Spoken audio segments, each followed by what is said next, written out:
Bonsoir tout le monde, bonsoir les tous cinéphiles. Bienvenue à l'épisode 70 de Ciné Rédemption. Également le dernier épisode de l'année 2025 de Ciné Rédemption. Donc bienvenue à tous ceux qui sont déjà là. D'ailleurs, c'est la première fois que ça m'arrive ou que je m'en rends compte, un ou l'autre. Mais j'ai vu qu'on avait 2 renouvellements d'abonnements pendant la pause. Donc on remercie notamment Lulu Bleu qui a renouvelé son abonnement pour un 42e mois. Je me prends pour Alex UVH en ce moment. Donc tout ce qui me manque, c'est la voix mégaphone. Mais bref, bienvenue à cet épisode de 70. J'en reviens pas vraiment d'être rendu à 70 épisodes de Ciné Rédemption, mais j'en suis, ma foi, très fier et très heureux. Donc, Ciné Rédemption, on vous rappelle, c'est quoi? Comme on le fait à chaque semaine en début d'émission, c'est une tentative charitable de parler de cinéma, de vous parler essentiellement positivement du cinéma, de vous faire part de mes recommandations, mes préférences, aussi rediscuter, peut-être revoir sous un nouvel angle, un nouveau jour, des films qui ont été sévèrement critiqués, qui sont passés inaperçus ou qui, malheureusement, sont en train d'être oubliés de l'imaginaire collectif. Bref, on a une seule règle, on parle positivement du cinéma. Donc, si on n'a pas aimé un film, habituellement, on vous en parlera pas. Ou si on vous en parle, ce sera très rapidement. Et on va essayer de trouver quelque chose de positif à dire sur les films, même quand on en parle, même ceux qu'on n'aime pas. On essaie d'avoir cet angle-là, un angle rédempteur, charitable envers le cinéma, cette forme d'art qui me passionne. Donc, on fait ça le vendredi soir sur la chaîne Twitch de Tout ce qui TV. Et puis, on vous encourage à être là le vendredi soir à 18h. On va être de retour assez rapidement en janvier. J'ai pas exactement la date, là, mais on n'ira pas au-delà de la 2e semaine de janvier avant de revenir assurément. Mais grosso modo, c'est ça. C'est le vendredi soir à 18h. Vous savez, il y a des trucs exclusifs dans l'émission le vendredi soir à 18h, notamment le fait que souvent on passe des extraits de films. Puis les extraits de films sont toujours exclusifs pour les gens qui nous écoutent en direct. Et pour ceux qui sont abonnés au Patreon, sur patreon.com/tout ce qui TV, ces gens-là peuvent revoir les épisodes en intégralité. Par contre, on a des versions audio en forme podcast de Ciné Rédemption qui sont disponibles sur toutes les bonnes plateformes, Apple Podcasts, Spotify, Balado Québec, vous les connaissez. Et on est éventuellement aussi disponible en version visuelle sans les extraits de films quand ça s'applique sur YouTube. Donc, multiples plateformes. On vous rappelle d'ailleurs que si vous êtes assez gentil pour partager l'ensemble des publications sur les réseaux sociaux de Tout ce qui TV, de l'ensemble des shows, c'est super apprécié. Puis aussi, on vous rappelle là, que si vous avez 2 minutes pour aller nous noter, nous donner une note 5 étoiles, nous laisser une petite review sur les différentes plateformes podcast, ça fait augmenter notre proposition dans l'algorithme, puis ça élargit, qui sait, la communauté des Tout cinéphiles. Et là, vous en allez sûrement en marathon de soupers de Noël, hein? Et puis ça sera l'occasion pour dire aux gens que vous connaissez qu'ils devraient absolument écouter l'ensemble de ce qui est disponible dans l'univers Tout ce qui TV, mais peut-être plus particulièrement, si jamais c'est votre émission préférée, qu'est-ce que c'est que Ciné Rédemption? Bref, voilà, les rappels d'usage. Autre rappel, dans quelques jours maintenant, c'est-à-dire dans exactement 6 jours, je lance mon annuel marathon des films qui se passent dans le temps des fêtes, mais des films des fêtes, ce que j'appelle les films de Noël. On va écouter 10 films ensemble, le 25 jour de Noël et le 26 lendemain de Noël, tel un ciné-cadeau, tout ce cinéphile. Donc, on va écouter 10 films. On vous rappelle, il y a eu quelques révélations qui ont été faites dans l'after show, c'est ce que j'ai compris. Je sais pas exactement lesquelles, mais on vous rappelle que vous pouvez encore envoyer vos réponses, puis que n'y a personne qui a eu 10 sur 10 encore. Le meilleur qu'on a eu, à ma connaissance, c'est 8 pour identifier les 10 films qui vous seront proposés juste en voyant l'image minimaliste qui vous est présentée. C'est 10 films qui ont la particularité de soit se passer directement à Noël, d'avoir Noël comme thème principal, ou bien juste que le contexte, c'est que c'est dans le temps des fêtes, à quelque part dans le temps des fêtes. Donc, on va regarder ces 10 films-là ensemble. Ça va être super cool et agréable. J'ai très hâte de faire ça. C'est rendu une de mes traditions préférées. Deux ans de suite que je le fais, c'est désormais une tradition. Ça va être super cool. Puis ça m'a fait d'ailleurs penser au nouveau concept que je veux vous offrir d'émissions spéciales une fois par mois au retour de des vacances de Noël. Je veux proposer une émission qui va s'appeler Ciné Rédemption, ça va faire. Qu'est-ce qu'on va faire dans Ciné Rédemption, ça va faire? Ça va être cool. On va regarder ensemble des grands classiques du cinéma que je trouve que ça va faire d'en parler puis qu'on les écoute jamais. Il va y avoir énormément de films dont je vais avoir parlé dans le cadre de Ciné Rédemption. Mais ça sera l'occasion de les regarder ensemble sous forme un peu sur le même format que je fais les marathons. Des fois, ça va être un film, des fois, ça va être 2 films. Je pense pas faire des propositions à 3 films, à part peut-être certaines trilogies. L'année dernière, on a fait la trilogie originale La Guerre des Étoiles. Bref, je vais me proposer de faire ce type d'émission-là. Il va y avoir une présentation au début du film. On va regarder le film ensemble, on va réagir dans le chat, mais surtout à la fin, on va essayer d'avoir une discussion ensemble sur l'appréciation du film. Je vais vous dire ce que j'en ai pensé, ce que ce nouveau visionnement-là fait. Je vais probablement inviter toutes sortes de gens, des collaborateurs de Ciné Rédemption, les gens de Tout ce qui TV, la gang, pour en écouter avec moi puis qu'on en parle ensuite. Donc, tu sais, c'est pas seulement ça va pas seulement être juste l'activité, ça va pas seulement de regarder le film, on va aussi en discuter, on va aussi essayer de voir ensemble qu'est-ce qu'on a aimé dans ce visionnement particulier du film. Donc, c'est ça. Ciné Rédemption, ça va faire. C'est au retour des fêtes. Donc, on va commencer ça. Probablement, on va en faire un en janvier. Là. Je suis pas mal assis sur ce que je vais présenter en premier. Mais bref, suivez ça. Ça va vraiment être super cool. Je suis pas allé au cinéma dans la dernière semaine. J'étais en réunion d'équipe. J'ai travaillé toute la semaine, donc j'ai pas grand update à faire à ce niveau-là. Autre que ce dimanche, je vais probablement accompagner de mon amoureuse Anne-Marie, que je vais parler souvent ce soir, parce que c'est ma revue des meilleurs films de l'année, puis je vais pratiquement presque tout voir mes films avec elle. Bref... où j'en étais? J'ai oublié ce que j'étais en train de dire quand je me suis égaré. Là. Ah oui, c'est ça. Ce dimanche, je vais aller voir Raging Bull au cinéma. En tout cas, je pense aller voir Raging Bull au cinéma qui est présenté au cinéma du musée. Si vous avez l'occasion, honnêtement, de voir Raging Bull en salle, vous devriez la saisir. Je pense que ça va être un moment extraordinaire pour un film fantastique dont on va probablement faire l'objet pour un épisode justement de Ciné Rédemption, ça va faire. Donc, c'est probablement ça que je fais dimanche.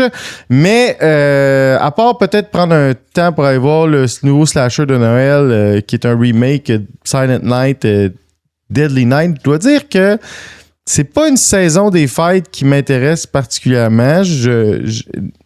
N'ayant pas tellement accroché, puis j'irai pas plus loin que ça, pour les 2 premiers Avatars, je prévois pas aller voir le nouveau Avatar.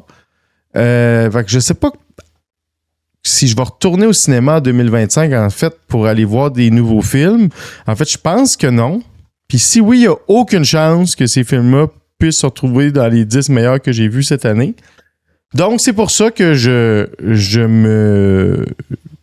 me propose ce soir de vous faire ma revue des 10 meilleurs films de l'année 2025, même si concrètement, l'année 2025 n'est pas encore terminée, mais je suis assez convaincu de mes chiffres. Donc, c'est ça qu'on fait ce soir à Ciné Rédemption. Donc, je vais vous parler des 10 films que j'ai vus cette année au cinéma qui... sont mes meilleurs moments au cinéma. C'est mes films préférés. Il y en a là-dedans que je suis assez... En tout cas, je pense que mon film préféré va être l'Oscar du meilleur film. Ça va être ma prédiction. Je vais expliquer pourquoi plus tard.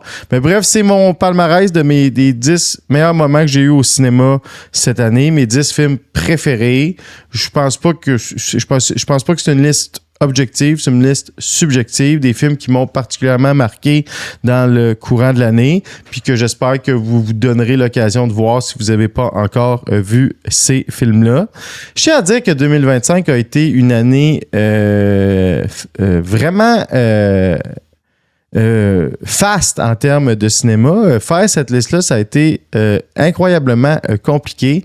Je pense que c'est une des années où on a eu le plus de trucs de grande qualité depuis la fameuse année de 2019 là, quand il y avait eu Joker, Parasite, Jojo Rabbit, Once Upon a Time in Hollywood, toute la même année.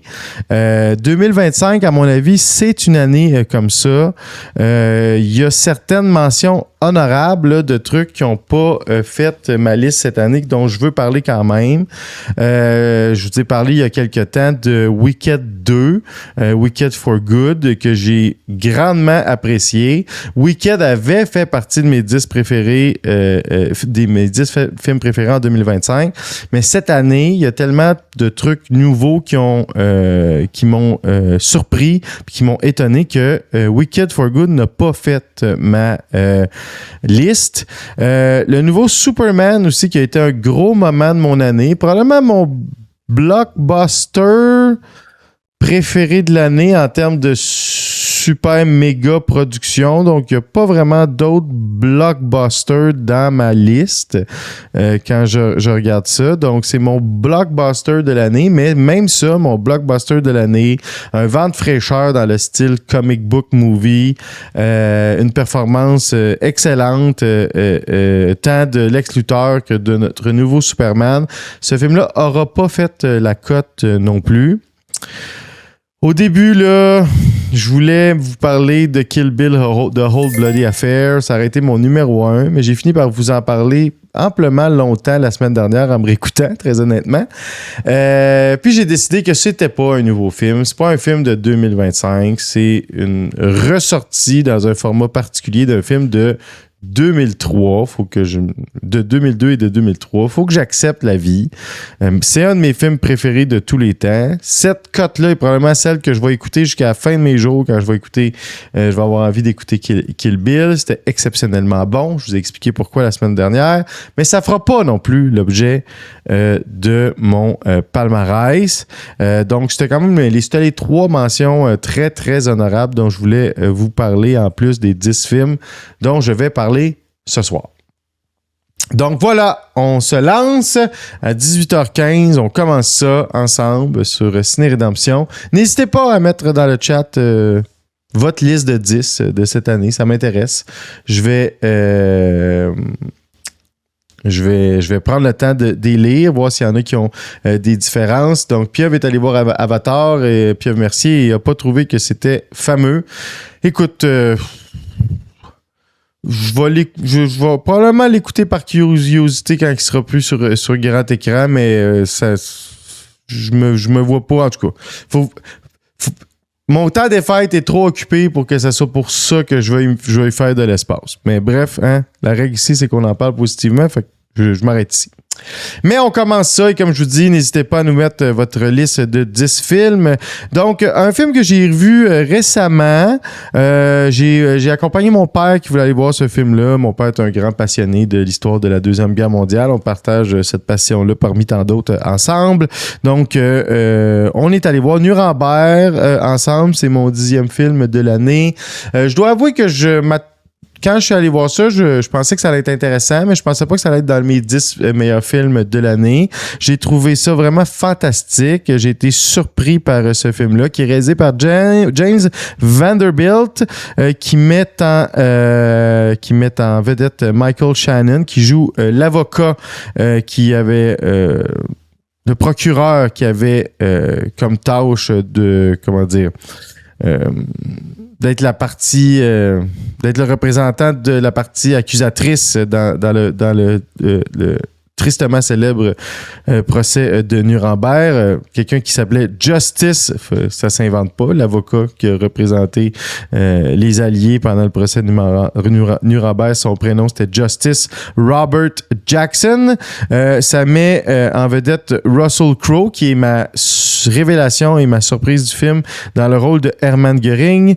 Rami Malek dans le rôle de Douglas Kelly, le psychiatre qui a été assigné pour évaluer psychologiquement les représentants du régime nazi qui ne s'étaient pas suicidés dans les derniers jours là, de la capitulation de l'Allemagne.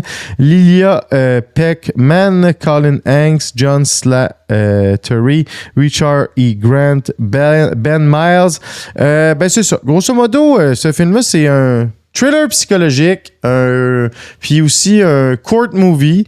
Donc, grosso modo, le théâtre de ce film-là, c'est l'Allemagne après la capitulation du régime nazi en 1945, comment les Alliés s'installent en Allemagne et décident dans une décision qui surprend tout le monde parce que ça n'avait jamais été fait, de faire un procès international aux représentants encore vivants du régime nazi pour crimes contre l'humanité. Et pourquoi ils décident de mettre sur pied le premier tribunal international? C'est parce qu'ils pensent qu'ils ne seront pas capables de faire juger ces gens-là en Allemagne, étant donné que l'Allemagne est un État-nation qui avait le droit de voter ses propres lois. Du moment où ces choses-là étaient légales, entre guillemets, en Allemagne, ça allait rendre la condamnation des dirigeants nazis difficile. Il y a une partie des Alliés qui pensent qu'il faut simplement les fusiller, puis il y a une partie, là-dedans c'est probablement romancé, mais très idéaliste de la démocratie, de la vision de la justice avec un grand J. Puis c'est eux autres qui remportent. Le fait qu'on organise le premier procès international, puis qui va devenir les assises du droit international, puis de comment ça fonctionne. Et aussi la référence de beaucoup de conspis qui vont extrapoler la portée du fameux procès de Nuremberg dans leur situation personnelle. Bref, ça n'a absolument rien à voir. Ce procès-là essayait de prouver les crimes contre l'humanité du régime nazi, les faire reconnaître coupables de génocide organisé, dévoiler comment ça s'était passé et assurément pouvoir faire condamner à mort, mais dans un processus légal de l'époque pour asseoir une légitimité puis essayer de le faire sans provoquer d'autres troubles dans le territoire européen. Donc, c'est ça, grosso modo, la trame narrative. Mais on suit en parallèle la préparation des avocats qui vont préparer la preuve contre les dirigeants nazis. Mais aussi, on suit le personnage de Douglas Kelly, qui est un personnage historique, qui est un psychiatre qui parle allemand, qui est assigné aux représentants du régime, notamment Hermann Göring. Hermann Göring qui était le numéro 3 dans le Reich. Donc, une fois que Hitler et Himmler étaient morts, à la fin, c'est comme si c'était lui qui avait cédé au pouvoir suite à leur décès. Donc, il est accusé comme chef de l'État allemand, déchu, le chef déchu, si vous voulez, de l'État allemand à ce moment-là. Mais on suit, dans le fond, toute sa relation avec son psychiatre, la préparation du procès, les écueils, puis comment ce que ce psychiatre-là a appris sur Göring d'un terme psychologique a pu aider les procureurs à préparer le procès, puis tous les dilemmes éthiques que ça présente, la question de la relation de confidentialité qu'il y a entre un médecin et son patient. Bref, c'est un paquet de questionnements, de dilemmes éthiques, sous-trames hyper historiques, des notions de psychologie, puis évidemment d'histoire. C'est super bien joué, c'est sur le bon ton, c'est un film qui est sérieux sans se prendre au sérieux, au sens où on est vraiment on essaye vraiment de nous faire comprendre par les interactions entre les personnages, comment ça s'est passé, puis c'était quoi les risques. Les acteurs sont exceptionnels, particulièrement Russell Crowe dans le rôle de Hermann Göring. Premièrement, il a appris l'allemand pour ce film-là. Donc, là, je pourrais pas dire, peut-être que son accent est très mauvais, peut-être que les personnes demeurant en Allemagne ont trouvé que c'était ridicule. Mais en tout cas, pour moi, l'illusion est excellente, c'est-à-dire ça respecte un peu les nouveaux standards où quand on aurait trouvé ça bizarre qu'un personnage allemand comme Hermann Göring ne puisse pas parler allemand.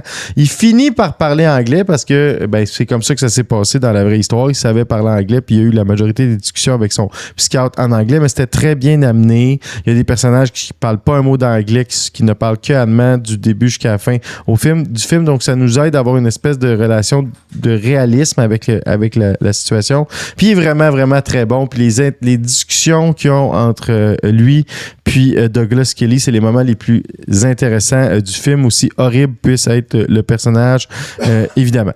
Donc, c'est pas un film qui rend hommage à ces gens-là, c'est un film qui rend hommage à ceux qui ont eu l'audace d'essayer de les faire reconnaître coupables des crimes qu'ils ont commis contre l'humanité. C'est un film que j'ai beaucoup aimé. C'est un film que j'ai aimé au-delà de mes attentes. Puis c'est pour toutes ces raisons-là que c'est un de mes films préférés de 2025. Et si vous ne l'avez pas vu, je vous recommanderais de voir ça. Non, toujours. Oubliez. N'hésitez pas, si jamais vous voulez mettre vos 10 films préférés dans la liste, je vous encourage à le faire. Prochain film dont je vais vous parler, c'est une surprise.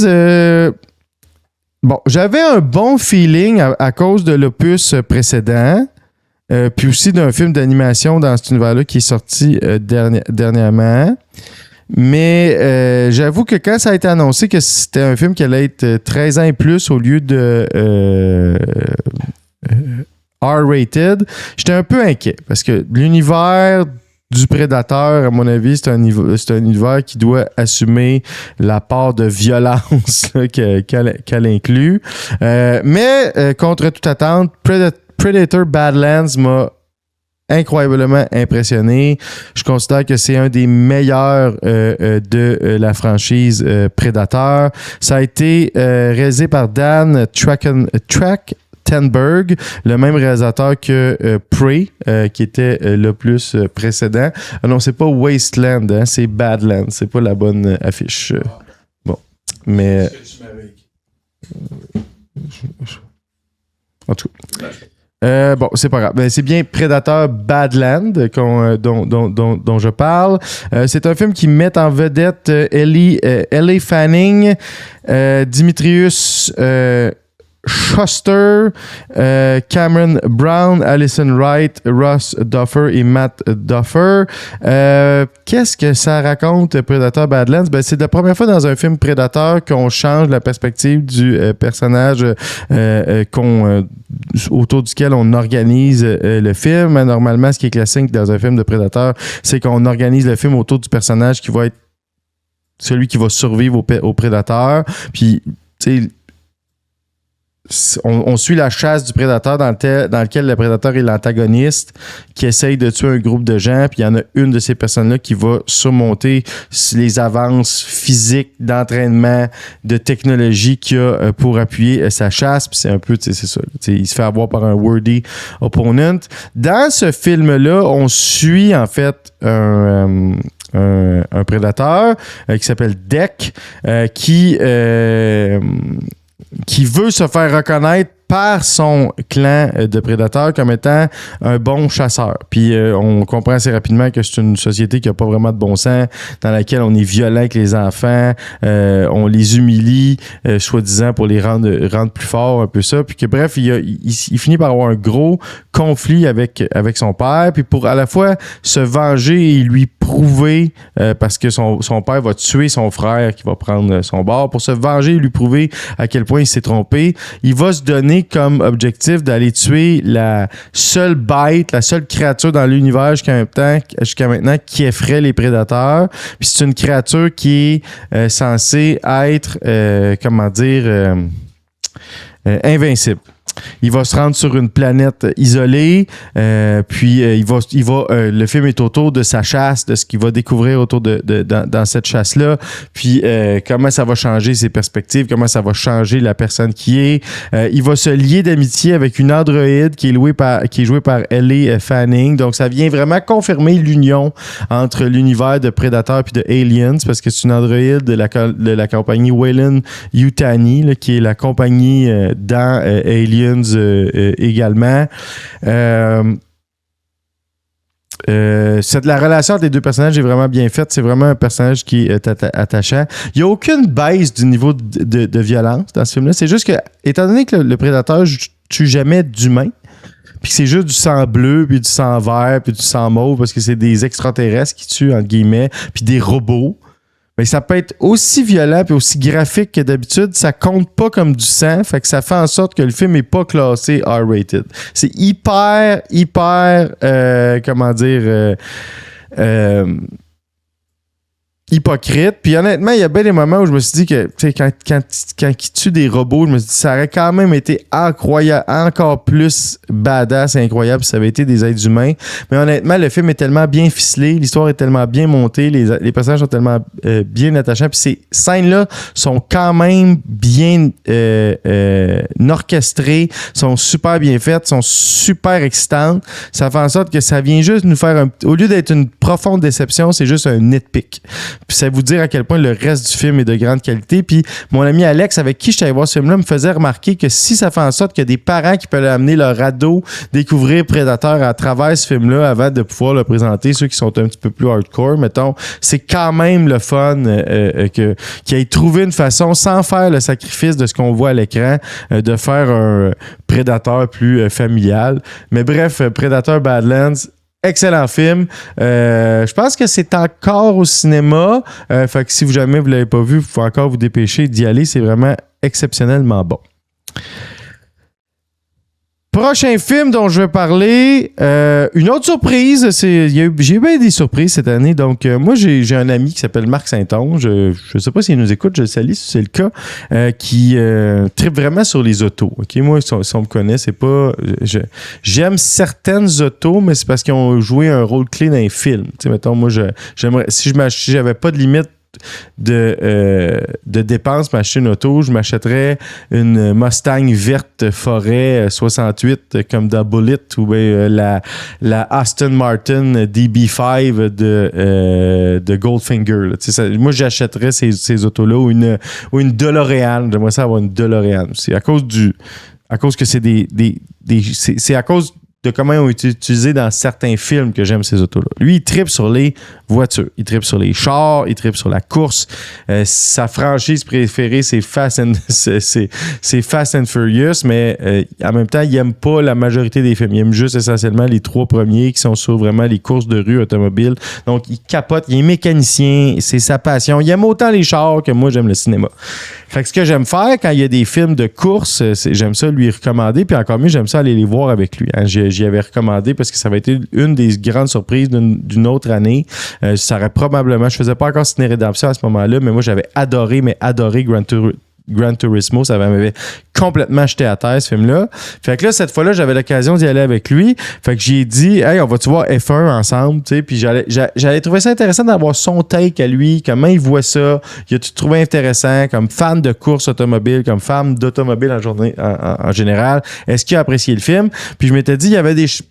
Soit j'allais aimer ça parce que ça allait être vraiment bien fait au point de vue de l'histoire puis des personnages, soit j'allais trouver ça à la limite divertissant à cause des courses, mais que bon, d'un point de vue narratif puis de film, j'allais trouver ça décevant.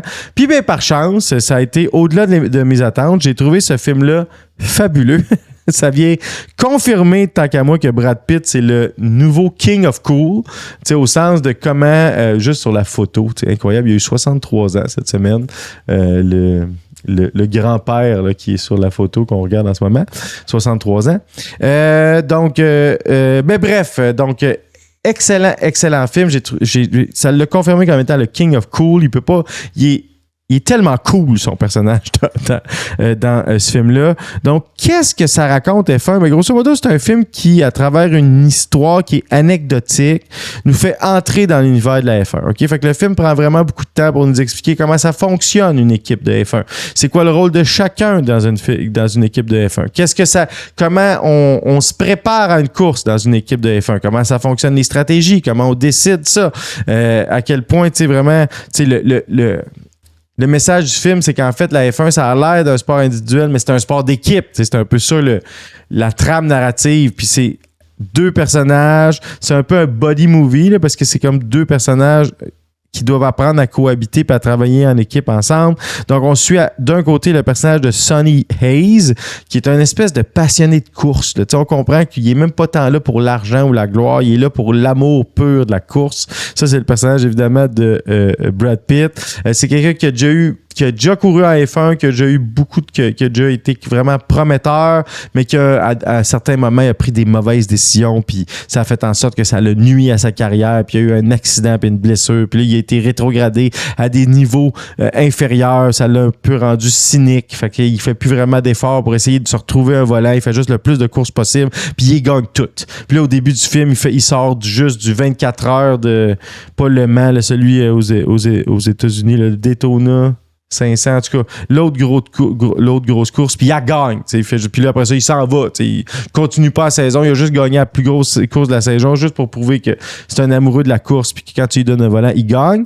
Puis là, il se fait recruter par Rudin Cervantes, qui est joué par Javier Bardem, qui est cette espèce de passionné de course lui aussi, ancien courseur qui a réussi à racheter une écurie, puis un jeune pilote prometteur, mais là, ils sont pas capables de gagner une course. Puis là, s'ils finissent pas au moins à telle position, son conseil d'administration va pouvoir lui enlever le contrôle de la compagnie. Puis c'est tout autour de ça que l'histoire se développe. Normalement, je devrais me sacrer de ça. Là. C'est des entreprises privées qui nagent dans l'argent avec des angoisses de perte. Je veux dire, c'est absolument pas mon quotidien. Mais c'est tellement bien joué, c'est tellement bien écrit. Puis ça transmet tellement le langage, la passion, puis les personnages, puis les interactions entre les personnages que j'ai adoré ça. Il y a aussi Kerry Condon qui joue là-dedans, Kin Bonia, gros cast. Il y a le Damson Idris qui joue Joshua Pierce, qui est cette espèce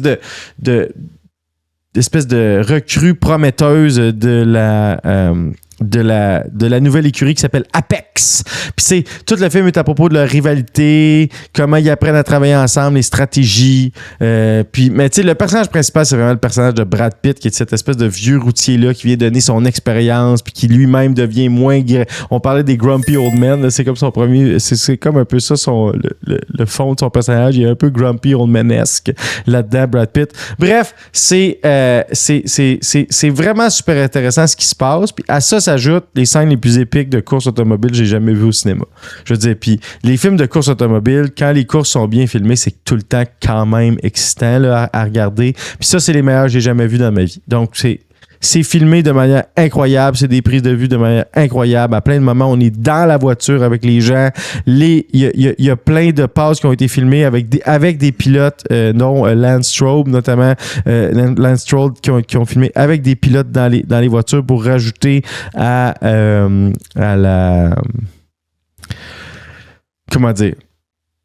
Au réalisme. Donc, c'est un blockbuster, c'est un stunt publicitaire, ça porte les couleurs de la F1, puis on le sent dans le film que c'est ça le rôle, c'est pour aller chercher des nouveaux publics. C'est grosso modo une infopub de 2 heures sur la F1. Mais malgré ça, le film, l'histoire que ça raconte, les personnages que ça met en scène, les échanges sont tout à fait passionnants. Fait que le fait que j'ai à ce point aimé ça prouve sur la qualité du film, parce que ce film-là aurait normalement eu beaucoup d'éléments qui auraient fait en sorte que j'aurais pas aimé ça. Je l'ai réécouté récemment, j'ai trouvé ça bon au deuxième visionnement. Excellent film, F1. Excellent exemple qu'on peut réussir à faire un produit de qualité, même si notre commande, c'est quand même quelque chose qui est grosso modo de la promotion d'un circuit professionnel de course, mais c'est vraiment super bien fait, puis j'ai beaucoup aimé F1, le film. 2025 a été une incroyable année en termes de cinéma. Ça a été une incroyable année en termes de films d'horreur. Je pensais pas dans ma vie avoir autant de films d'horreur dans une liste des 10 meilleurs films de l'année. Les 3 prochains films sont des films d'horreur. Donc, c'est une très, très grosse année. Puis il y en a même un 4e qui est beaucoup plus haut dans le palmarès. Mais bref, grosse année pour les films d'horreur. Le premier dont je veux parler, c'est un film dystopique d'horreur Bref, mais en tout cas, c'est le film The Long Walk qui est inspiré du roman The Long Walk de Stephen King. Stephen King qui portait un nom d'emprunt à ce moment-là parce qu'il voulait qu'on différencie ses films d'horreur classiques avec ses films plus de science-fiction dystopique. C'est un film qui a été réalisé par Francis Lawrence, qui met en vedette Cooper Hoffman, David Johnson, Garrett Warren, Tut Nayat Bengwan, Charlie Plummer et Mark Hamill, que j'avais honnêtement pas reconnu quand je suis allé le voir au cinéma. J'avais littéralement pas reconnu Mark Hamill. C'est quand je l'ai lu après avoir vu le film, j'ai fait comme « Oh mon Dieu, c'était Mark Hamill ». Donc, qu'est-ce que ça raconte? Marche ou crève. C'est une histoire assez simple, dans le fond. On comprend qu'on est dans une société dystopique dans laquelle l'Amérique, les États-Unis d'Amérique se sont démolis dans une guerre, c'est pas trop clair si c'est une guerre civile ou une guerre extérieure qui a fait exploser l'inflation puis qui a sombré le pays dans une crise économique sans précédent. Là, on parle de pire que les années 30, là, donc le pire que le gros crash de 29. Ce qui a fait sombrer, dans le fond, les États-Unis d'Amérique dans un régime autoritaire qui, pour garder les gens en, docile, une fois par année, leur offre, ça ressemble beaucoup à Running Man, là, si on veut, mais en version plus intense, mais offre, dans le fond, accès à certaines personnalités choisies qui se sont portées volontaires dans la société. C'est pas clair comment la sélection se passe, de participer à quelque chose qu'on appelle la longue marche. Fait que la longue marche, qu'est-ce que c'est? C'est une marche de laquelle il peut y avoir qu'une seule personne qui sort vivant, littéralement. Puis cette personne-là se voit genre payer l'ensemble de tout ce qu'elle a. Dans le fond, elle va se faire vivre par l'État toute sa vie après ça. Puis elle va vivre hyper richement. Donc, elle va sortir de sa condition puis elle va devenir genre hyper riche. Puis ça, c'est fait pour donner espoir à l'Amérique qui est en train de se reconstruire industriellement. Là, c'est ça qu'on comprend. En tout cas, c'est ça que prétend la propagande qui est mise de l'avant par les représentants de l'armée, là, qui sont dirigés par le Major, là, qui est justement le personnage de Mark Hamill. Puis on va suivre le personnage de Raymond. Raymond qui se porte volontaire parce que sa mère est malade, je pense. Ça fait un certain moment, je l'ai pas vu. Le film, il est pas encore, j'ai pas pu le réécouter parce qu'il est pas encore disponible. Mais bref, il participe à cette longue marche. Puis ce qui est cruel, c'est que dans le fond, si quelqu'un arrête de marcher à une certaine vitesse pendant un certain nombre de temps, les soldats autour d'eux autres le tuent. C'est une marche qui arrête jamais. Ils ont jamais de repos.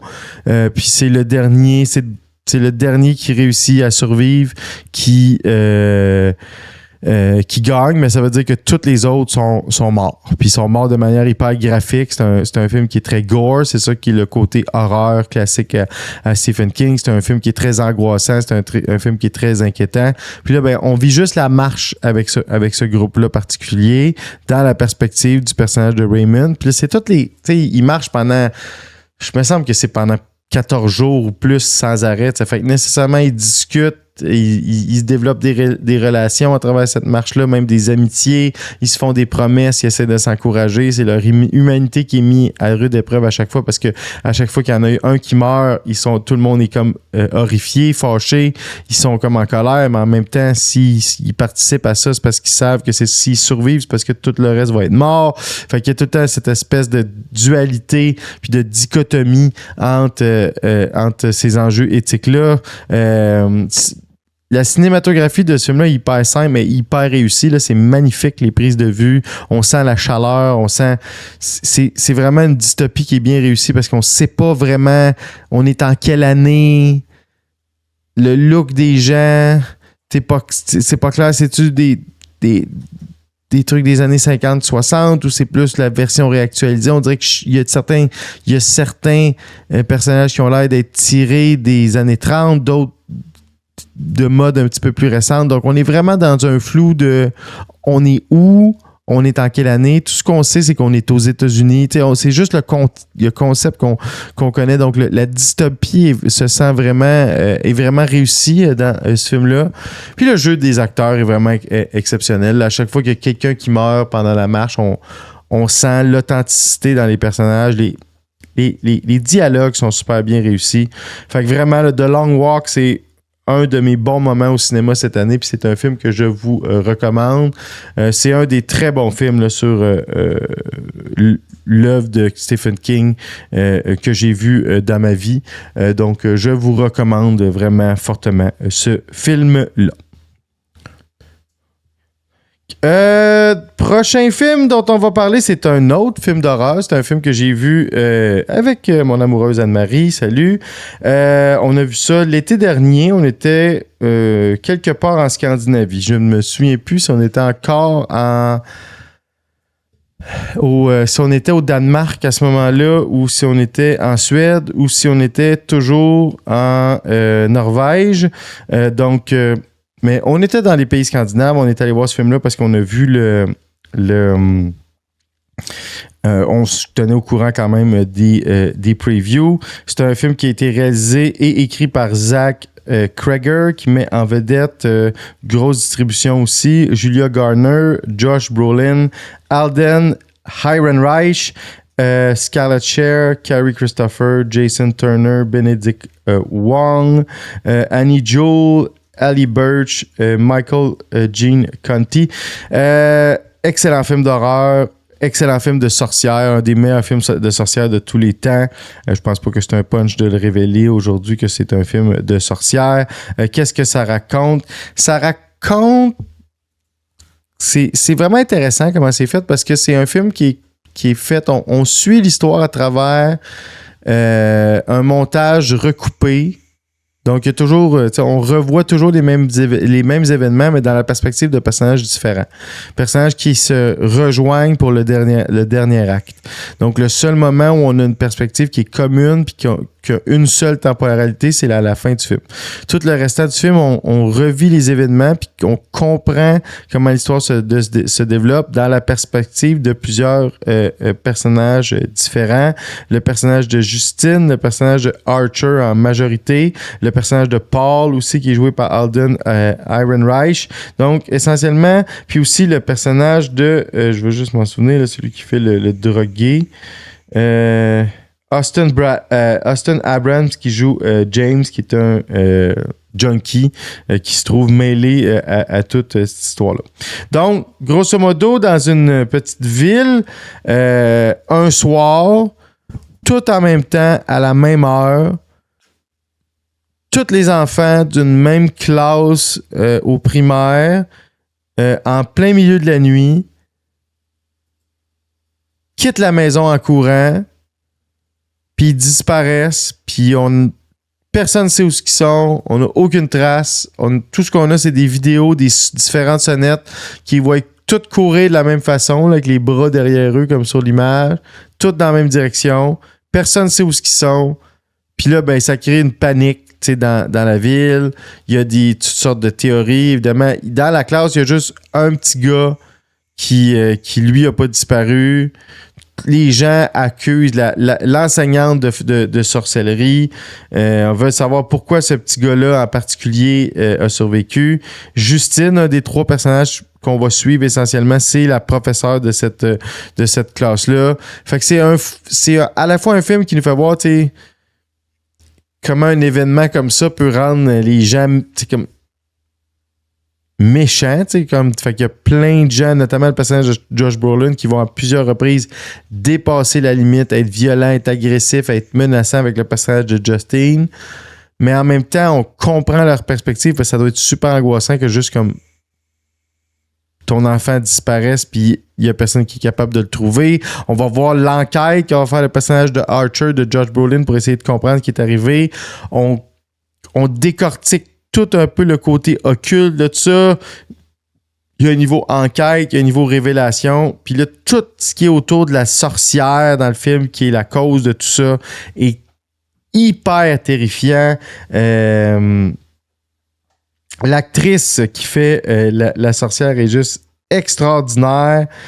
C'est Amy Madigan qui fait Gladys, qui est vraiment c'est un personnage de film d'horreur mémorable. Il y a d'ailleurs un spin-off là, qui va sortir, un prequel sur son histoire à elle, à ce personnage-là en particulier.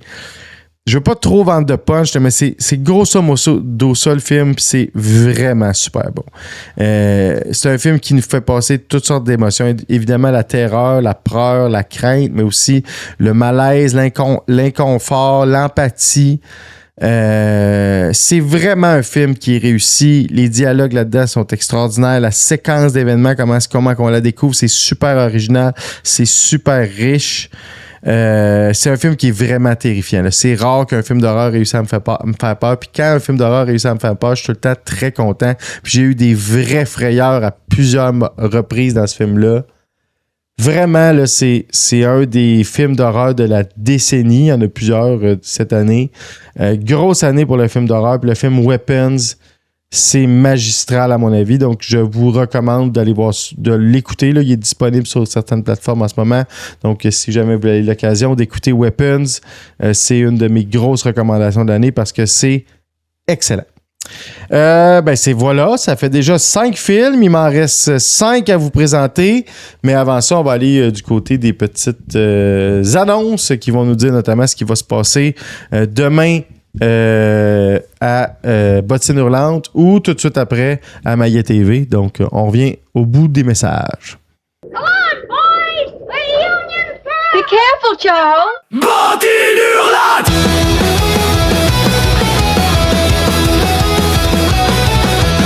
Musique qui bouge de Noël! Comment on va survivre à Noël? On se retrouve coincé à 12 dans une maison sans chauffage et sans électricité. Et sans bouffe. Il y a plein de restes, t'as qu'à te servir. Alors, ce sera une bière. C'est vraiment bizarre. Y a personne, pas de voiture. Raison de plus pour s'inquiéter.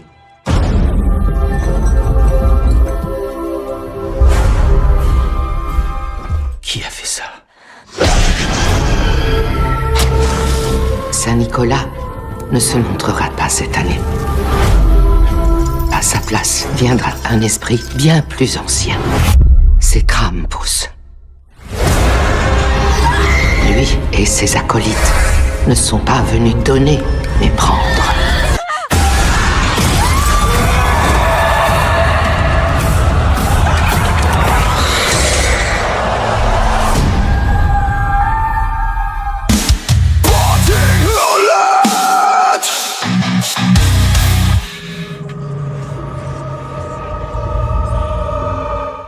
Manquez pas ça, spécial de Noël, c'est ce que j'en comprends de Bottine Hurlante demain. D'ailleurs, en parlant de Bottine Hurlante, il y a Pieuvre qui nous a partagé sa liste des 10 meilleurs films de cette année. Je la regarde, excellente sélection. Moi, je tiens juste à te dire, j'ai vu Nosferatu en 2024, donc il était dans ma liste de 2024. C'est pas un film que j'ai vu en 2025, donc parce que c'est sorti avant la fin de l'année dernière. Donc, ça avait fait ma liste l'année dernière. Donc, on est d'accord là-dessus, mais c'est juste, moi, je l'ai vu en 2024.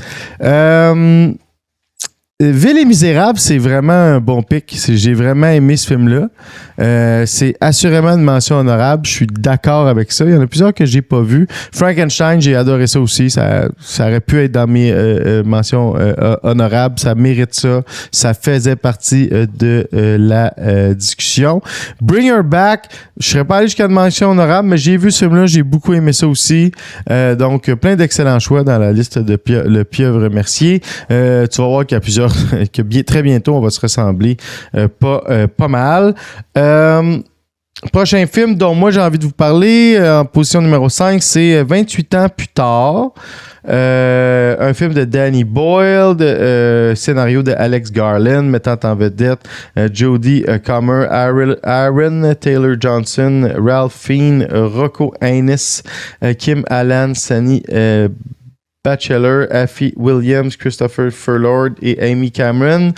C'est la suite, je sais pas si c'était attendu, mais c'est la suite aux deux opus qui nous avaient été présentés tournant des années 2000 qui avait transformé le cinéma d'horreur à ce moment-là et qui avait donné une relance incroyable au style Mass Zombie. Donc, c'est la suite à 20 Years et 20 Days et 20 Weeks Later. Donc, on est dans un univers dans lequel il y a eu essentiellement un outbreak d'un apocalypse zombie en Angleterre, essentiellement. En tout cas, on comprend que le reste du monde a réussi à l'endiguer, mais pas l'Angleterre. C'est une variation de la rage là-dedans, là, dans le fond. Fait que vu que ça vient d'une maladie qu'on connaît puis qu'on sait qu'il existe, on dirait que ça rajoute à l'angoisse de l'univers. C'est ce qu'on appelle des running zombies. Là. Donc, c'est des zombies qui courent vite. C'est des zombies qui officiellement sont encore en vie. Donc, c'est pas des morts vivants.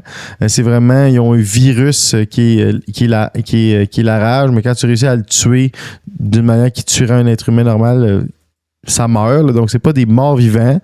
C'est vraiment la version virus du genre zombie qu'on met en scène.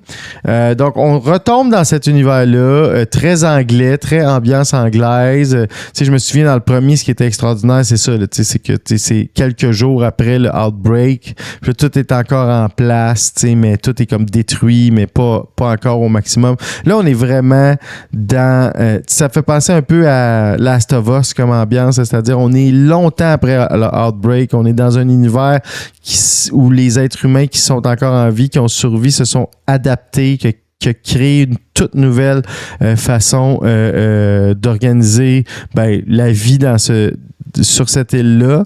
Puis on part d'un autre point aussi. C'est ça qui est intéressant dans les trois films, c'est qu'on repart jamais des mêmes personnages. On part tout le temps de points qui sont, puis de personnages, puis de points de vue qui sont différents dans cette grande histoire-là. Dans le fond, là, on suit un père et un fils qui d'abord sortent pour comme une espèce de rituel d'initiation pour le fils qui va avoir le droit de sortir du village dans lequel ils sont pas emprisonnés, mais qui sont derrière des palissades qui les protègent justement des zombies. Les zombies qui ont évolué, il y a des nouvelles sortes de zombies, il y a les alphas qui sont énormes puis super forts. Il y a toutes sortes de nouvelles formes de zombies qu'on peut comprendre avec l'évolution d'un virus puis d'une pandémie comme ça sur plusieurs années. Il y a toutes sortes de clans qui se sont fondés. On comprend ça à travers le film. Puis bref, lui, le petit gars, après être sorti, il décide de retourner à l'extérieur parce qu'il veut trouver un médecin pour venir en aide médicament à sa mère qui est très malade, là, de toute évidence, très malade. Puis, il décide de fuir le village avec sa mère pour essayer, parce qu'il a entendu dire qu'il y aurait peut-être un médecin à quelque part pour essayer de le retrouver, puis de venir en aide à sa mère. Puis grosso modo, c'est ça la trame narrative du film. C'est beaucoup plus centré autour de cet enjeu-là que tout le reste. Mais à travers ça, c'est ça. On redécouvre cet univers-là, puis ça vient, tout en étant une suite à deux films, on comprend vite que ça vient établir un nouvel état de fait qui va mener à d'autres films. Puis d'ailleurs, le deuxième sort cette année, dans quelques semaines, en fait, la suite. Puis on comprend qu'il va y avoir une trilogie de 28 Years Later. Donc, on va faire une trilogie d'une suite, d'une duologie qui a eu lieu au tournant du dernier siècle. Mais c'est intéressant parce que ça se passe exactement 28 ans. Parce qu'on est exactement 28 ans après la sortie du premier film. Donc, ça nous met comme si c'était une temporalité qui était parallèle à celle qu'on avait vécue. Fait que ça fait un point de vue dystopique puis de science-fiction intéressant. Qu'est-ce qui serait arrivé s'il y a 28 ans, au moment où 28 Weeks Later sortait, il y avait vraiment, tu sais, ça avait été ça la réalité. Mais c'est ça qui nous fait arriver dans cet univers-là. Le film est visuellement extraordinaire. Les personnages sont super intéressants. J'aime comment le film prend son temps à plusieurs occasions. Je trouve que c'est une des excellentes suites de films d'horreur qu'on a connues dans les dernières années. Le premier film, c'était vraiment c'était vraiment réussi, mais c'était vraiment petit budget. Il y a un déploiement, il y a une qualité du visuel, il y a une qualité de tout le film. Ça fait, on sent vraiment l'amélioration de la production, puis ça donne tout un autre regard sur cet univers-là. Les clins d'œil aux deux premiers opus sont évidents. Ils servent l'histoire. On découvre des choses sur cet univers-là. Bref, moi, j'ai beaucoup aimé 28 Years Later, puis j'attends le prochain opus avec avec impatience. Puis si vous n'avez pas encore écouté ça, écoutez-le parce que c'est ça. La deuxième partie sort dans 2 semaines si je ne me trompe pas. Prochain film que j'ai vu en 2025 que j'ai adoré, un film que j'ai aussi vu l'été dernier en Scandinavie. C'est un film qui a été adoré par Martin Scorsese. Il a dit que c'est un des meilleurs films qu'il avait vu dans sa vie. Moi, c'est certainement un des meilleurs films que j'ai vu cette année. C'est un film un peu étrange. C'est Eddington qui a été réalisé et écrit par Ari Aster, qui met en vedette de Joaquin Phoenix, Dirty O'Connell, Michael Ward, Emma Stone, Pedro Pascal, Cameron Mann, Luke Grimes, Matt Gomez, Hidaka. C'est un film de la maison de production A24 dont je vais voir tous les films maintenant parce que c'est la première fois qu'il y a une maison de production qui attire ma curiosité comme ça. Puis je me dis qu'à chaque fois qu'il faut qu'il sorte un film, je devrais aller le voir, je devrais en tout cas l'écouter quand il est sorti, quand il est disponible sur les plateformes. C'est vraiment une maison de production de qualité. C'est un film qui nous ramène à la pandémie. Hein. Je pense que pour les gens tout ski, ça peut être c'est bizarre d'écouter tout ça à cause qu'on en a tellement parlé, mais ça nous ramène au moment de la pandémie. Puis grosso modo, on suit la rivalité entre un maire qui a pas l'air d'être le plus clean des maires, mais qui a l'air à s'en faire, à récupérer ça politiquement, mais qui a quand même la ligne dure puis applique les politiques recommandées de la santé publique à l'époque à la lettre dans une petite ville du Nouveau-Mexique. Et le shérif de la ville qui, lui, est pas conspi, mais pense que les mesures sanitaires, c'est un peu de la boîte, puis qu'on force ça pour rien, puis que ça divise les gens, puis ça cause des troubles, qui s'appelle Joe Cross, puis qui finit par se présenter aux élections en mairie contre le personnage de Ted Garcia qui est joué par Pedro Pascal. Puis c'est toute leur rivalité puis l'espèce d'opposition qui va se naître dans ce contexte-là, qui va prendre des proportions puis qui va monter à des niveaux puis à des niveaux de gravité puis de gestes vraiment extrêmes. Mais c'est vraiment super bien fait. C'est vraiment haletant du début jusqu'à la fin. Il y a plein de sous-histoires de personnages secondaires mais qui viennent ajouter à cette ambiance-là. Comme il y a tout un groupe de jeunes qui sont un peu comme complètement blasés, puis évidemment, ils n'ont pas le droit de profiter de leur jeunesse. Fait que là, ils deviennent super activistes parce que c'est en même temps qu'il y avait eu le décès là, de l'Afro-Américain. Là, comment est-ce qu'il s'appelle? Là, c'est horrible que je l'oublie. Là. Celui qui s'était fait marcher d'en face par la police. Là. Aidez-moi dans le chat. Oui, Floyd, merci. Donc, c'est contemporain à ces événements-là aussi. Fait que là, ils mettent sur pied une cellule de Black Lives Matter dans cette petite ville-là de Eddington, mais je veux dire, il n'y a aucun Afro-Américain dans leur cellule parce qu'il n'y en a pas en ville. Fait que c'est tout un film sur qu'est-ce que ces circonstances-là ont amené, mais en même temps, il y a un côté humoristique. Il n'y a pas un gros rôle là-dedans, mais Austin Butler, il joue une espèce de gourou de secte qui essaie de tirer avantage d'espèce de lifestyle que certains, justement, conspis avaient dans cette époque-là. C'est vraiment, vraiment un film intéressant. C'est vraiment une mise en situation qui est fascinante. L'histoire prend des proportions qui n'ont pas d'allure, mais à cause que c'est tellement bien fait, ça crée vraiment un suspense. Joaquin Phoenix est extraordinaire là-dedans, Pedro Pascal aussi. C'est vraiment, je veux pas te vendre trop de punch parce que c'est un film qui nous prend par surprise. Quand tu t'assois puis que tu regardes ce film-là, tu sais honnêtement pas où est-ce que ça s'en va puis comment ça va terminer.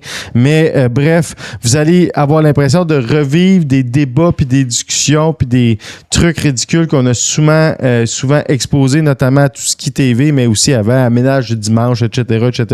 Donc, ça va vous remettre... C'est un des premiers films qui se passe pendant la pandémie, puis dont la mise en scène, c'est la pandémie du COVID, avec les débats, puis les espèces de trucs incroyables qui se sont passés à cette époque-là. Donc, moi, j'ai beaucoup, beaucoup aimé Eddington et je vous le recommande. En troisième position, c'est un film très récent. Dans ma liste, c'est le film que j'ai vu le plus récemment. C'est un film que j'ai en commun avec Pieuvre Mercier. C'est un film de Yorgos Lanthimos. C'est Bogonia. Un film qui met en vedette Emma Stone, Jesse Plemons, Aidan Delbis, Vanessa Heng, Mark T. Lewis, Cédric Dumornay, Alicia Silverstone joue un rôle là-dedans, Stravos Alkias. Qu'est-ce que c'est Bogonia? C'est fucking raide. Ça, avec, c'est une affaire, en tout cas, pour ceux... C'est drôle que je parle de ces films-là, parce que c'est vraiment des films sur des dynamiques dont on parle souvent à tout ce qui est TV, donc c'est un peu sur le conspirationniste. Là. Mais grosso modo, c'est quoi Bogonia? C'est l'histoire de deux personnes radicalisées par une espèce de théorie du complot dans laquelle il y aurait des extraterrestres qui vivraient parmi nous puis qui répandent des spores sur la planète pour contrôler l'entendement de l'humanité. On a entendu parler de ce genre de mouvance-là tellement dans les dernières années puis depuis la pandémie. Mais ces deux-là sont décidés de passer à l'acte, fait qu'ils ont identifié la PDG d'une entreprise d'intelligence artificielle ou en tout cas sinon de numérique en tout cas, une espèce de nouvelle gourou du lifestyle puis des startups de la Silicon Valley qui s'appelle juste Michelle, c'est le seul nom qu'on connaît, qui est joué par Emma Stone. Donc il décide que elle, c'est une personnalité très importante qui connaît l'empereur intergalactique. Il la kidnappe avec un procédé dans lequel il l'enduise de crème hydratante puis il rase la tête. Il la kidnappe dans le but de la forcer à les amener sur son vaisseau spatial pour négocier la paix avec l'empereur. Puis là, ben c'est ça, le film se déroule autour de cette captivité-là, des tentatives de personnage de Michel d'essayer de survivre, se sauver, un peu... on découvre qui sont les personnages de Teddy, qui est joué par Jesse Plemons, puis Dawn, leur motivation, d'où ils viennent, qu'est-ce qui se passe dans leur vie. C'est un film qui est hyper malaisant, qui est hyper violent puis dur à voir à plusieurs occasions, qui devient hyper gore, mais... je vendrai pas de punch, là, mais quelqu'un qui l'a pas vu puis qui va pas lire sur ce film-là avant va se faire surprendre à la fin. Ce film-là prend une twist à la fin du film qui est vraiment audacieuse puis bien faite. Je dirais pas c'est quoi parce que c'est un film qui est encore au cinéma. Les performances de Emma Stone puis Jesse Plemons là-dedans sont fantastiques. S'ils n'ont pas de nomination pour ces rôles-là, je vais vraiment être surpris. C'est vraiment des grandes performances dans les deux cas.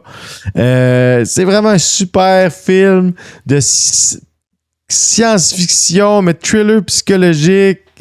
En tout cas, c'est vraiment exceptionnel, ce film-là. C'est un des bons films de la dernière décennie. Ah oui, c'est un remake d'un film sud-coréen. Je ne savais pas que c'était un remake. Eh bien, je vais vraiment vouloir voir l'original parce que j'ai vraiment adoré ce film-là. Bogonia, ça a été dans la sélection du dernier festival de Cannes. C'est encore au cinéma. Si vous avez l'occasion, allez-y. C'est un petit bijou. Les deux prochains films, c'est des films d'exception. Il n'y en a pas souvent des films qui sortent comme ça. C'est des incroyables réussites. C'est des films qui prennent des risques, qui essayent des approches qui sont particulières. C'est vraiment des films qui m'ont renversé, puis vraiment là, je vous recommande de les voir les deux rapidement. Le premier, c'est un film d'horreur.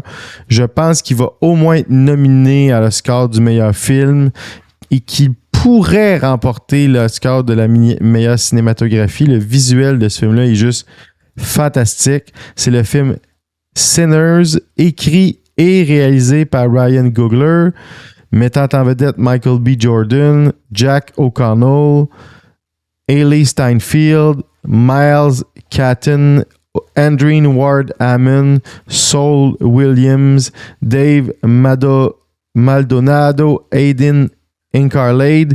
Qu'est-ce que c'est Sinners?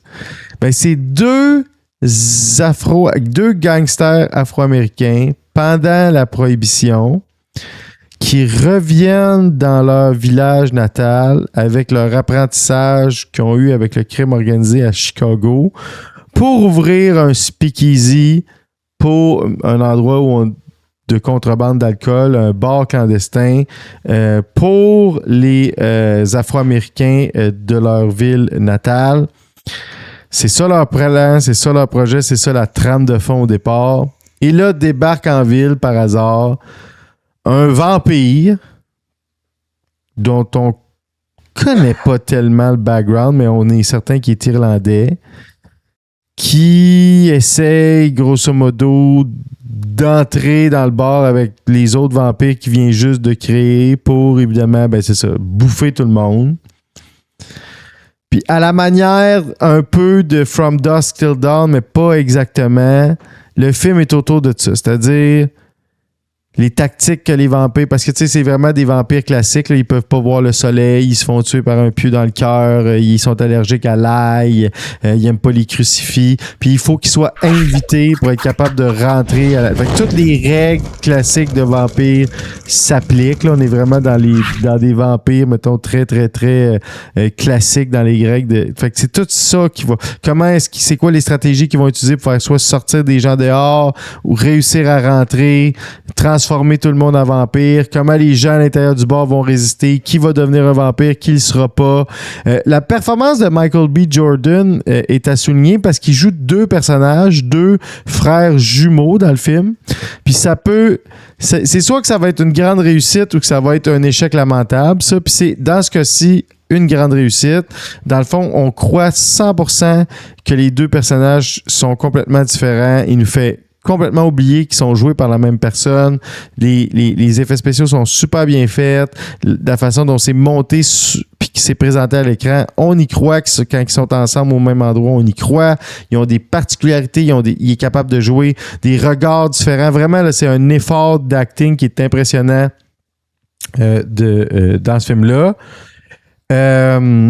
La prémisse est super simple, l'action est hyper condensée, mais c'est une des meilleures mises en scène. C'est quasiment comme une pièce de théâtre, parce que c'est tout est autour de ce bar-là.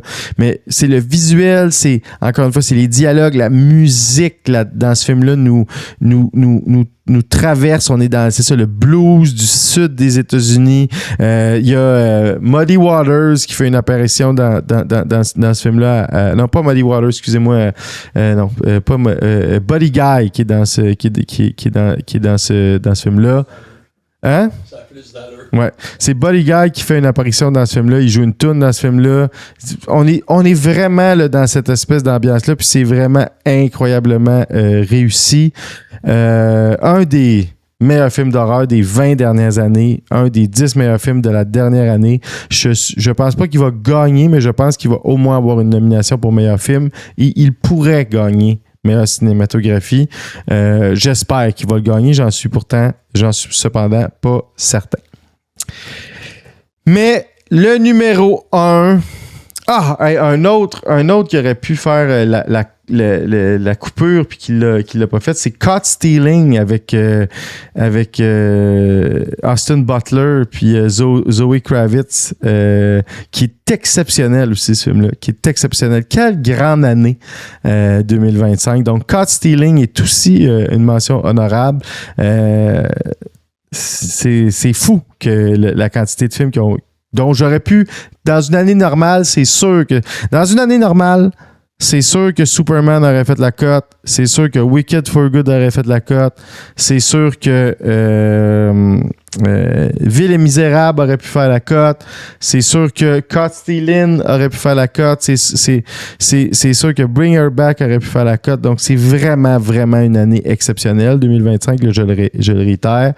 Mais mon numéro 1, je le pressentais quand j'ai vu la bande-annonce. Il faut dire que Paul Thomas Anderson et Leonardo DiCaprio et Sean Penn et Benicio del Toro et Teyana Taylor et Regina Hall, quand tu nommes tous ces éléments-là dans la même phrase, tu te dis, my God, ça risque d'être assez incroyable.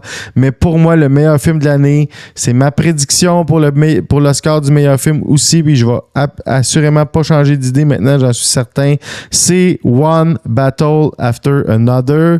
Je pense que Paul Thomas Anderson va finalement gagner les grands honneurs. Meilleur réalisateur, meilleur film.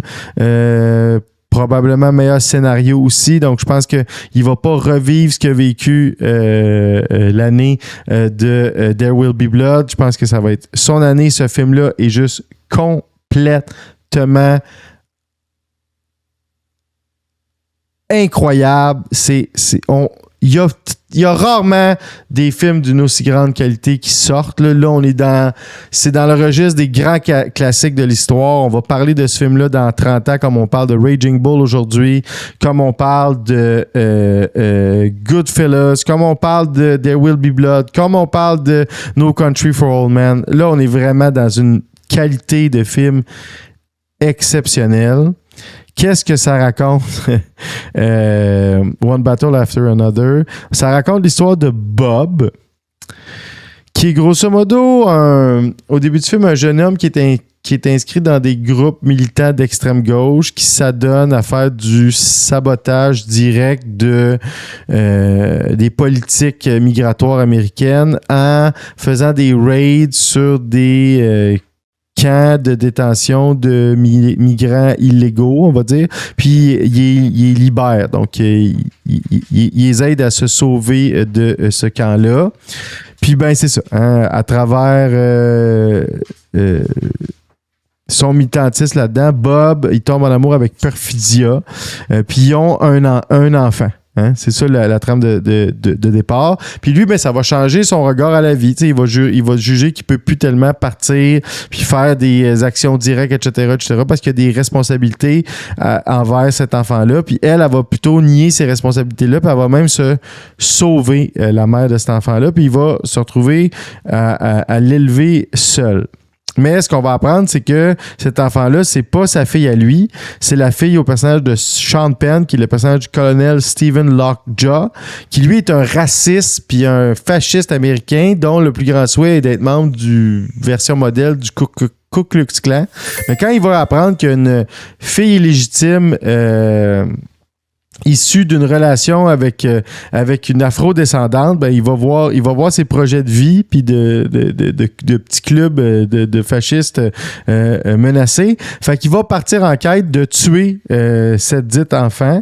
Et puis là, ben le personnage de Bob, qui lui a beau pas être son père biologique, est complètement dans sa tête le père de cet enfant-là, puis veut la protéger. Ben il décide de reprendre la clandestinité pour essayer de lui faire échapper à ce colonel-là. Puis là, ben, pour y arriver, il fait appel à ses anciens amis des réseaux underground d'extrême gauche, mais il y a beaucoup d'éléments comiques, tu sais, bon, il se souvient plus des mots de passe, fait qu'il y a tout un esprit, ça vient compliquer la situation, puis c'est une situation, puis à travers ça, bon, il y a tout le personnage du Sensei qui est joué par Benicio del Toro, qui va finalement être celui qui va leur venir en aide. Donc, c'est vraiment un film dans lequel tout ça, c'est pas le cœur du film, le propos, mettons, politique, c'est plus comme le contexte. Puis on est dans une classique histoire où il y a un personnage qui court, qui veut tuer un autre personnage, puis que le personnage principal, malgré le fait que tout est contre lui, parce que le personnage de Bob est assez pathétique. Là. Ça fait 2 fois que Leonardo DiCaprio joue pas des Golden Boy dans des films, il joue des personnages un peu pathétiques, mais là-dedans, il réussit à être à la hauteur dans celui-là, contrairement au dernier de Scorsese, par exemple. Mais bref, c'est cette histoire-là de pourchasse qu'on suit. Puis, ben, la façon dont c'est présenté, la relation entre les personnages, je veux pas trop en dire parce que ça aussi, c'est au cinéma. C'est vraiment exceptionnel. Tout est bon là-dedans. Je vous dis ça, c'est un grand classique. On va en parler longtemps. Ce film-là va faire sa marque. Il va rester dans l'imaginaire collectif.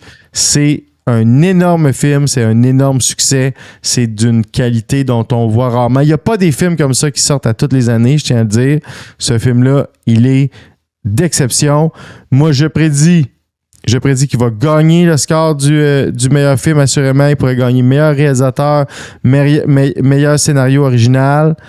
Sean Penn, à mon avis, mérite le score du meilleur acteur de soutien pour cette performance-là.